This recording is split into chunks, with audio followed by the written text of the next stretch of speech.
하겠습니다. 셀카, 셀카 이런 주를 가지고 주의 말씀을 듣겠습니다. 2017년도에 한 유명한 남자 정치인이 방송에 나와서 자신이 상대했던 한 여자 정치인에게 공개적으로 사과한 적이 있습니다. 사과한 이유는 자신이 그 여자 정치인에게 한 말 때문입니다. 무슨 말을 했냐면 그 남자 정치인이 여자 정치인에게 할 일이 없으면 집에 가서 애나 보지 이 말을 했습니다. 이 말을 듣고 많은 여성단체에서 붕괴를 했습니다. 그리고 그로 인하여 이 남자 정치인에 대한 이미지가 크게 상한 적이 있습니다. 우리가 예전부터 많이 듣던 말이죠. 할 일 없으면 집에 가서 애나 보지. 근데 이 말은 어떻게 읽느냐에 따라서 아주 달라집니다. 말을 그냥 순서대로 읽은다면 할 일이 없는 사람이 애나 보는 거다라고가 됩니다. 근데 이 말을 뒤집어 읽으면 달라집니다. 애를 보면 할 일이 없어진다는 겁니다. 할 수 있는 일이 없다는 것이지요. 그만큼 애를 볼 때에 수없이 해야 할 일이 있다는 것입니다. 애를 보라고 할 때에 남자들이 애를 볼 때에는 정말로 애를 보죠. 쳐다보죠. 그래서 어떻게 해요? 소파에 누워있고 그리고 목나 보고 잘 본다 그럽니다.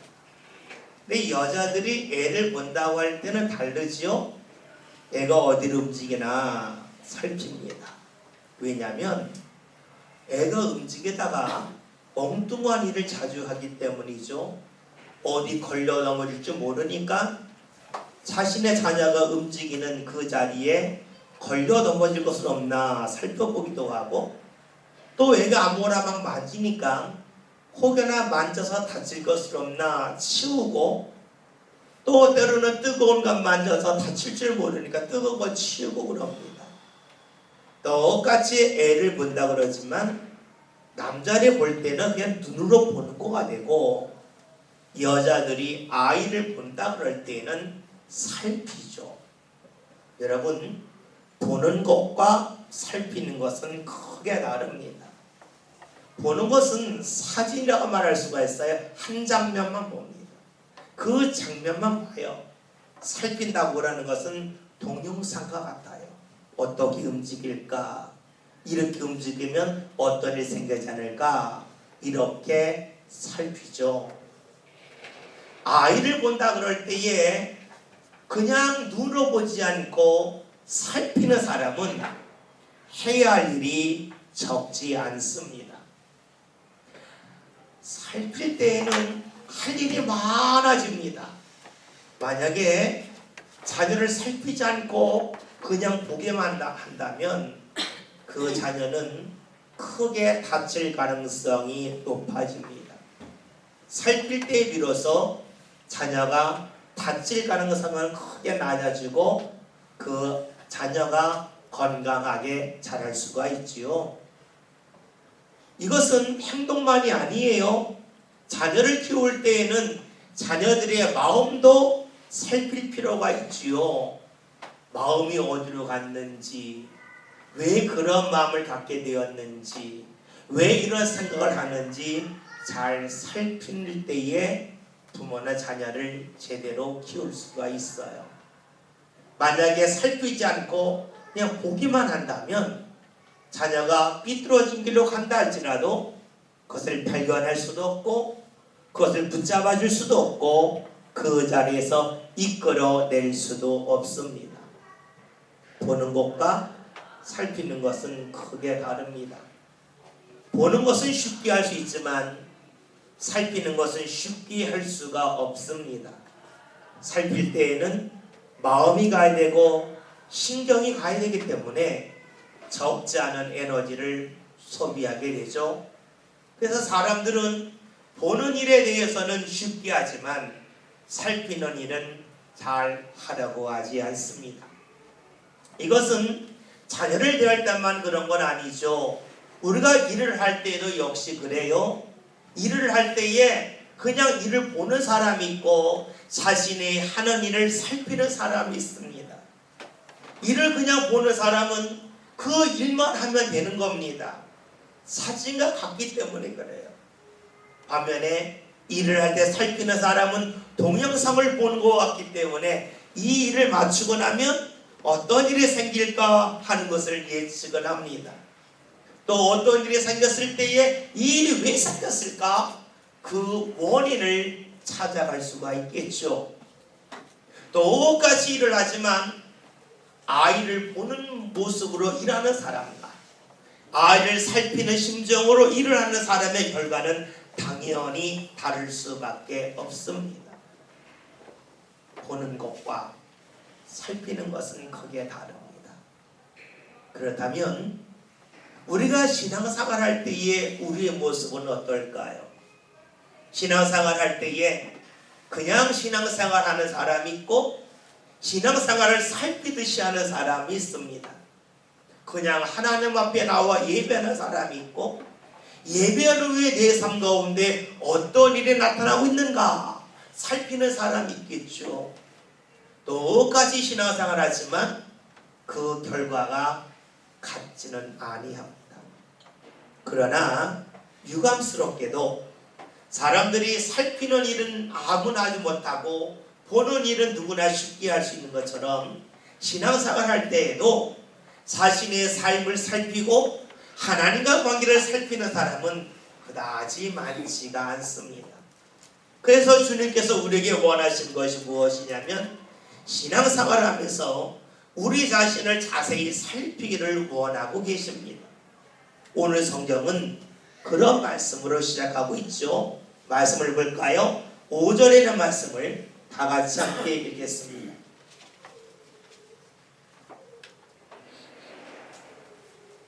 본문 5절 다 같이 읽습니다. 그러므로 이제 만군의 여호와가 이같이 말하노니 너희는 너희의 행위를 살필지니라. 오늘 말씀을 보면 주님께서 학개라고 하는 선지를 통하여 주신 말씀이 무엇이냐면 너희의 행위를 살피라 하는 것입니다. 왜 살피라 그러셨을까요? 그것을 주께서 그이들에게 은혜를 주고 싶은데 은혜를 주셔도 그들이 잘 받지 못하고 놓치는 일이 너무나 많이 있었기 때문입니다. 하나님은 우리를 사랑하셔서 우리에게 은혜 베푸신 것을 좋아하시죠. 그런데 은혜를 베푸시는데 그 은혜를 놓치는 사람들이 너무나 많이 있어서 주님께서 주시는 말씀이 무엇이냐면 너희 행위를 살피라 하는 말씀입니다. 오늘 말씀을 전한 학개는 주전약 530년경에 활동했던 하나님의 사람입니다. 그 당시 이스라엘은 바벨론의 포로로 끌려갔다가 다 돌아왔지요. 포로로 끌려갔다가 70년 만에 돌아왔더니 그들이 살고 있던 그 삶의 터전은 완전히 황폐되어 있었습니다. 집도 무너져 있었고 밭도 엉망이 되어 있었죠. 이때 주님께서 이들이 더 많은 은혜를 받아야 그 자리에서 빨리 일어설 수 있기에 말씀하신 겁니다. 너희 행위를 살피라 하는 겁니다. 주께서 허락하시는 은혜를 놓치기 때문이죠. 그렇다면 당시 사람들의 삶에 어떤 일이 일어났을까요? 오늘 성경이 우리에게 증언해 줍니다. 6절에는 말씀을 함께 봅니다. 다 같이 봅니다. 너희가 많이 뿌릴지라도 수확이 적으며 먹을지라도 배부르지 못하며 마실지라도 흡족하지 못하며 입어도 따뜻하지 못하며 일꾼이 삭슬 바라도 그것을 구멍 뚫어진 천대에 넣음이 되느니라. 아멘. 어떤 말씀입니까? 이들이 씨앗을 많이 뿌렸는데 거두는 것이 별로 없다 하는 말씀입니다. 또 어떤 말씀입니까? 무언가 먹었는데 배부르지 못하라는 것입니다. 무언가 마셨는데 부족하다는 겁니다. 따뜻한 옷을 입었는데도 따뜻하지 않다는 겁니다. 그리고 일하는 사람이 삭슬 받아서 그것을 전대, 즉 돈주머니에 놓는데 그것이 쌓이지 않았다는 겁니다. 왜냐하면 구멍난 전대, 구멍난 지갑이기 때문에 돈이 빠져나갔다는 겁니다. 사람들은 수고한 것에 대한 결실을 기대합니다. 그런데 수고한 결실이 하나하나 쌓이지 않고 그대의 삶 가운데 빠져나갔다는 겁니다. 새어 나갔다는 겁니다. 그러면 어떻게 될까요? 그들의 삶이 많은 수고를 한다 할지라도 그 수고가 헛되게 될 수밖에 없습니다. 그런데 문제는 사람들이 이렇게 자신의 수고가 하나하나 새어 나감에도 불구하고 그것을 몰랐다는 데 있습니다. 왜 그랬을까요? 이들의 삶은 사진으로 보았기 때문입니다. 사진은 순간만을 봅니다. 이들의 삶을 동영상으로 보았다면 어떻게 빠져나가는지, 언제 새어나가는지를 알 수 있겠죠. 그런데 이들은 순간순간 사진만을 보았습니다. 여러분 생각해 보세요. 여러분이 무언가 쌓아놓은 것이 있는데 그것이 빠져나갔다, 새어나갔다고 하는 것은 무엇을 말할까요? 그것은 도둑 맞은 것과 같죠. 여러분이 열심히 일해서 쌓아놓았는데 그것을 누가 가져가면 빠져나간 것이고 그것이 지갑이라면 돈이 새어나간 것이 됩니다. 만약에 여러분의 집에 누군가 도둑이 들어서 그것을 여러분이 모아놓은 걸 가져갔다면 어떻게 할까요? 사람들은 그것을 막기 위하여 여러 가지 방편을 찾을 겁니다. 담을 높이 쌓을 수도 있고 또 때로는 금고를 만들 수도 있고, 도둑 맞는다면 자신의 삶의 수고가 헛된 것을 알기 때문에 너무너무 억울해서 그것을 막으려고 사람들은 최선을 다합니다. 그런데 놀랍게도 도둑은 외부에서만 침입하는 것은 아닙니다. 왜냐하면 자신이 살아가면서 자신이 수고한 것이 여기저기 빠져나가는데 그것을 알지 못한다면 그것은 무엇일까요? 자기 자신이 자신의 삶을 도둑질해 나가는 것입니다. 사람들은 외부에서 도둑이 들어오면 그것을 막으려고 무척이나 힘쓰고 애를 쓰지만 때로는 자신이 자신의 인생에 도둑질을 하고 있다고 하는 것을 모르고 지날 때가 너무나 많이 있습니다. 오늘 성경에서는 무엇을 말씀해주고 있습니까? 이스라엘 사람들이 많은 것이 새어나가는 데로 불구하고 그 새어나가는 것을 알지 못하고 있었다라고 말씀하고 있습니다. 누군가 와서 훔쳐가는 것이 아닙니다. 스스로 삶 가운데 무언가 빠져나가는데 그것을 알지도 못하여서 막지도 못하는 안타까움이 이스라엘에게 있음을 말씀해주고 있지요. 이런 모습이 이스라엘에게만 있는 것일까요? 오늘 우리가 살아가면서도 누군가 나의 쌓아놓은 물질을 가져가는 것에 대해서는 예민하게 반응하지만 정작 내 삶 가운데 나의 잘못된 선택과 나의 어리석음으로 인하여서 내 삶 가운데 쌓아놓은 것이 여기저기 새어나가고 빠져나가는 것에 대해서는 우리가 신경 쓰지 않고 작게 여기고 무관심할 때가 많이 있습니다. 오늘 하나님께서는 그런 삶을 살지 않기를 원하셔서 학계를 통하여 말씀하고 계신 겁니다. 세지만 세는 것을 모르는 이들에게 주께서 말씀을 하시지요. 어떻게 말씀하실까요? 말씀을 또 볼까요? 7절에 있는 말씀 봅니다. 다시 봅니다. 만군의 여호와가 말하노니 너희는 자기의 행위를 살필지니라. 아멘. 하나님이 반복해서 말씀하고 있습니다. 5절에서는 말씀했듯이 너희는 너희의 행위를 살필지어라, 너희는 자기의 행위를 살필지어라 라고 말씀하고 있습니다. 무언가 세워나가고 있는데 하나님이 그것을 막아주는 것이 아니라 하나님이 스스로 살펴보라고 말씀하고 계십니다. 많은 이들은 하나님께서 우리와 함께 하실 때에 하나님이 모든 것을 다 하신다고 생각을 할 때가 많습니다. 하나님이 얼음을 막아주시고 물질이 새는 것을 막아주시고 헛수고하는 걸 막아주신다라고 생각을 합니다.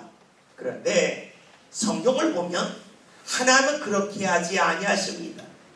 하나님은 우리들로 하여금 우리의 부족함을 발견하게 하시고 살피게 하셔서 빠져나가는 것, 새어나가는 것을 막을 수 있도록 우리를 이끄시고 계시다는 것을 성경이 우리에게 계속해서 증언해 줍니다.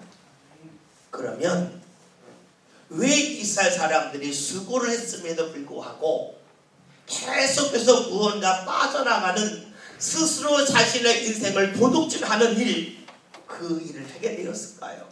하나님 이렇게 말씀해 주시죠. 말씀 8절을 봅니다. 같이 봅니다. 너희는 산에 올라가서 나무를 가져다가 성전을 건축하라. 그리하면 내가 그곳으로 말미암아 기뻐하고 또 영광을 얻으리라.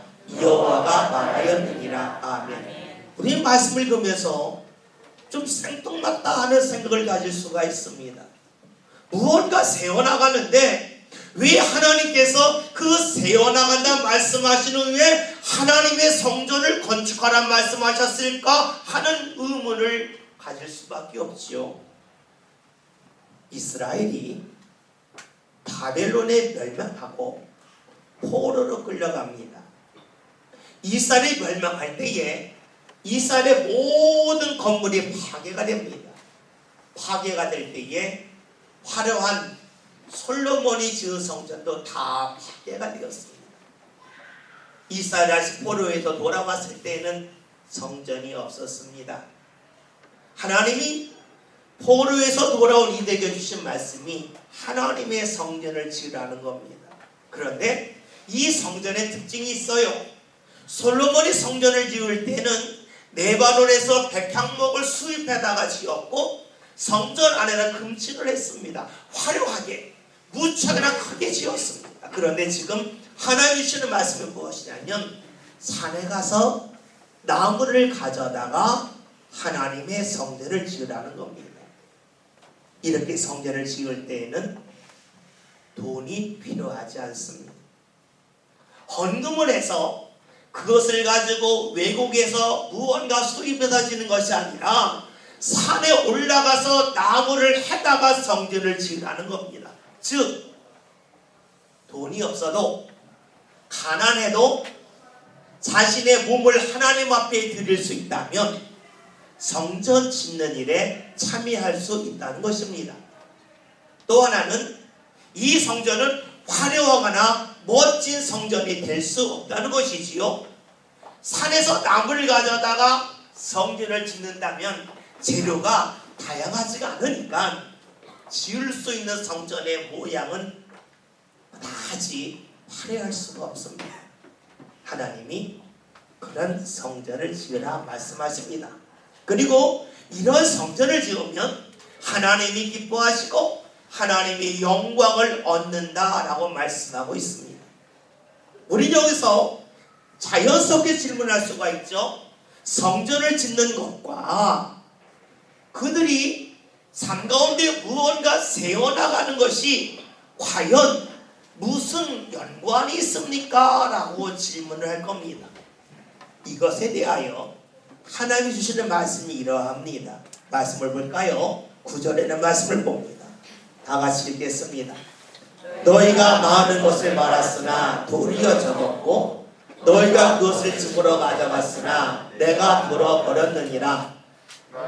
만군의 여호와가 말하노라. 이것이 무슨 까닭이냐? 내 집은 황폐하였으되 너희는 각각 자기의 집을 짓기 위하여 발랐습니다. 아멘. 말씀이 되고 이런 겁니다. 내가 너희가 무언가로 다 날아가겠다. 왜냐하면 너희가 너희 집을 짓는 데 빨랐고 하나님의 일을 뒤로 미루었다는 겁니다.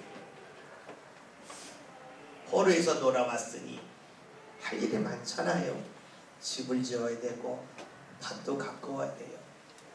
자신의 일이 너무나 바쁘다 보았더니 하나님의 일 할 여유가 없었어요. 우리가 볼 때는 지극히 당연한 거죠. 제가 목회하면서 제일 많이 들었던 말 중에 하나가 제가 여유가 생기면 교회 올게요. 지금은 바빠서 안 되고요. 여유가 있으면 주회전에 나올게요. 이 소리입니다. 근데 이 소리가 오늘 말씀과 일치하지 않습니까? 내 집은 황폐하였을 때 너희는 각각 자기 집을 짓기에 빨랐습니다. 너희의 일을 하는 것이 먼저여서 그 일을 마무리 짓지 못하였기 때문에 하나님의 집을 짓지 못하였다는 것이 학계를 통하여 주시는 말씀입니다. 우리는 말씀을 보면서 이런 생각이 들죠. 아, 교회 지으면 내가 세는 것이 없어질까? 내가 하나님 일을 하면 내가 부자가 되나? 내가 수고한 것이 헛되지 않나? 이런 생각을 갖기 쉽습니다. 우리의 생각은 대부분이 사진입니다. 짧게 봅니다. 이번 주에 교회 갔더니 이번 주에 어떤 좋은 일이 생겼다. 사진 찍기를 좋아합니다. 그런데 여러분, 신앙은 주께서 사진이 아닌 동영상을 원하십니다. 보는 것이 아니라 살피는 것을 원하십니다. 동영상으로 볼 때에는 바로 보지 못하는 것을 볼 수가 있습니다. 우리가 교회에 와서 예배하는 것이 내 삶 가운데 무언가 세어난 것을 막는다. 이것이 어떻게 연관될까? 아마 잘 이해가 되지 않을 겁니다. 그런데 이렇습니다. 우리가 이 수도권에 살던 분이 전라도에 가면 전라도에서 사는 가운데 전라도 말을 배웁니다. 경상도 가서 살다 보면 경상도 말을 배웁니다. 자신이 대하는 사람의 말을 배우게 됩니다. 말만 배우는 것이 아니죠. 그 지역 정서도 이해하기 시작을 합니다. 마찬가지예요. 하나님의 일을 하면 어떻게 될까요? 하나님의 마음을 이해하기 시작을 합니다. 하나님과 점점 가까워집니다. 여러분, 그럴 때 어떤 일이 생길까요? 하나님이 나를 인도하실 때에 그 인도하심에 반응하기가 쉬워진다는 겁니다. 하나님이 우리에게 복을 주실 때에는 갑자기 금덩어리가 떨어지거나 복권이 당첨되거나 그런 일은 거의 나타나지 않습니다. 대부분의 하나님의 은혜는 다른 사람을 통하여 임합니다. 우리는 다른 사람을 통하여 주의 은혜가 임한다면 갑자기 누구나 사이에서 함께 일하자, 좋은 일 생겼다, 이런 것을 생각합니다. 그런데 그런 일은 거의 나타나지 않습니다. 그러면 하나님이 사람을 도와주시는 은혜가 무엇일까요? 그것은요, 그 사람이 하는 말인데 그 말 중에 흘려보낼 말과 마음에 붙잡을 말을 구별하기 시작합니다. 누군가 무언가 말을 할 때에 그 말을 흘려보내는 사람이 있고 그 말을 듣고 마음에 새기는 사람이 있습니다. 사람을 만났습니다. 그 사람이 지나가는 사람이지만 그 사람이 자신의 인생에서 그냥 지나가는 사람이 될 수가 있고 자신의 붙잡는 가운데 함께 할 수 있는 사람이 될 때가 있습니다. 무언가 직장을 선택할 때에도 그냥 흘려보내는 직장이 있고 머물 직장이 있습니다. 무언가 선택할 때에도 그냥 지내치면서 보아야 될 것이 있고 눈이 가야 될 때가 있습니다. 우리가 하나님이 은혜를 허락하실 때에 대부분이 지나갑니다. 문제는 지나가는 것을 붙잡을 수 있도록 주님께서 마음을 허락하시는 것이 중요하죠. 근데 그 마음은 억지로 생기는 것이 아닙니다.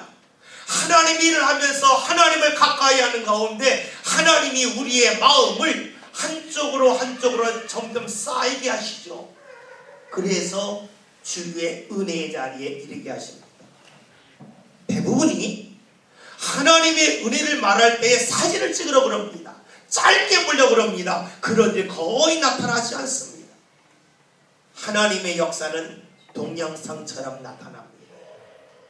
하나하나 쌓이면서 우리의 마음이 누구의 말을 들었을 때에 거기에 관심이 가고 거기에 집중케 하시면서 때로는 하나님이 좋은 일거리를 만나게 하시고 때로는 좋은 사업의 아이템을 갖게 할 수 있도록 이끌어 주시지요. 그러기에 우리가 하나님의 일하는 것, 주의 성전을 짓는 것은 우리의 삶 가운데 하나님이 우리 삶 가운데 자리 잡도록 하는 일입니다. 그런데 그것을 하지 않으면 어떻게 될까요? 하나님께서 주신 은혜를 흘려보냅니다. 은혜가 쌓이지 않고 은혜가 흘러갑니다. 여러분의 삶을 뒤돌아보세요. 지내놓고 나면 내가 왜 그런 선택을 했을까? 그 선택을 하지 않았다면 내 삶이 좀 더 풍요로웠을 텐데 하는 일이 적지 않지요. 어느 때에는 내가 이 선택을 해서 내 삶이 풍요로워졌다 할 때가 있죠. 그 선택을 어떻게 했을까요?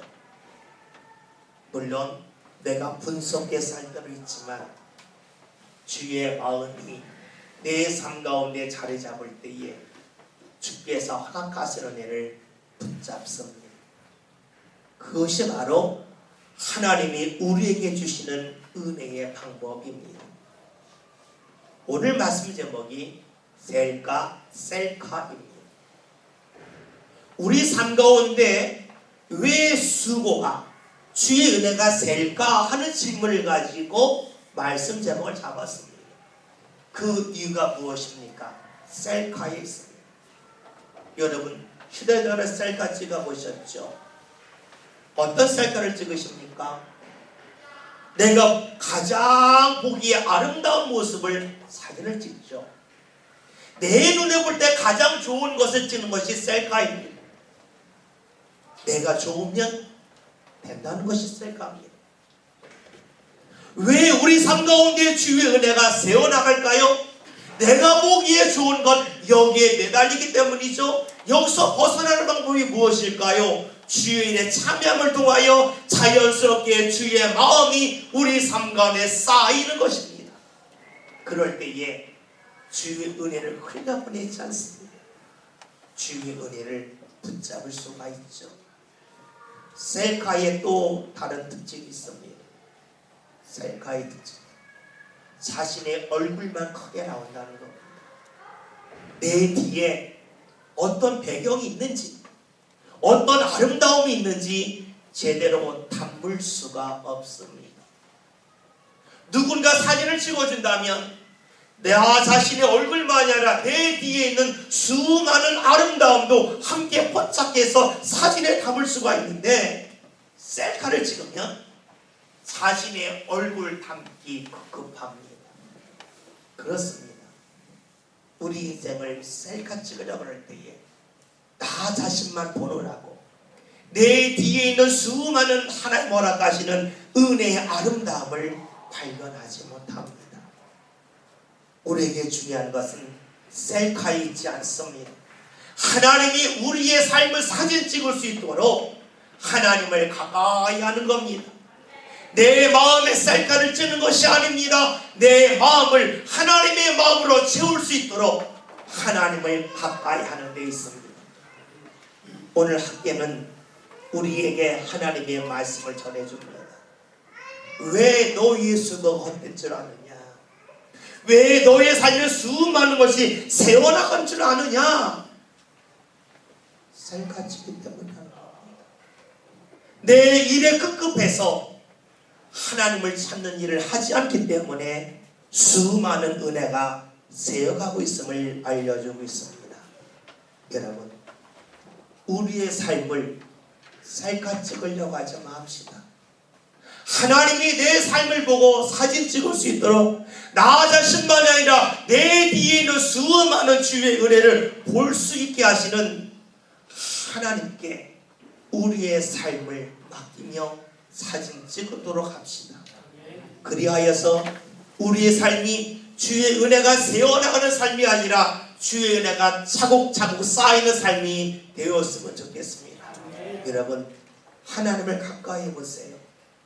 하나님을 가까이 해보세요.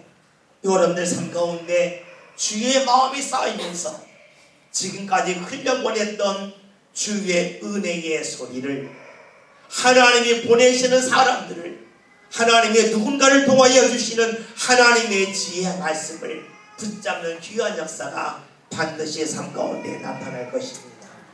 그리하여 우리의 삶이 주의 은혜가 새어나가지 않고 주의 은혜가 온전히 쌓여나가는 삶이 될 수 있기를 주의 이름으로 기원드립니다.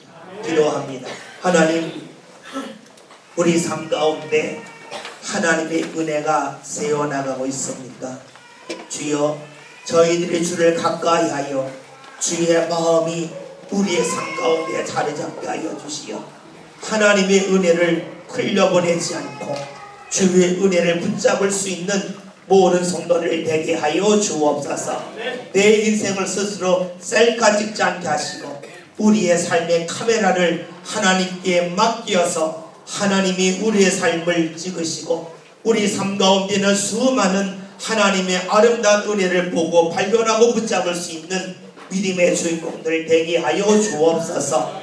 예수님의 이름으로 기도하였습니다. 아멘.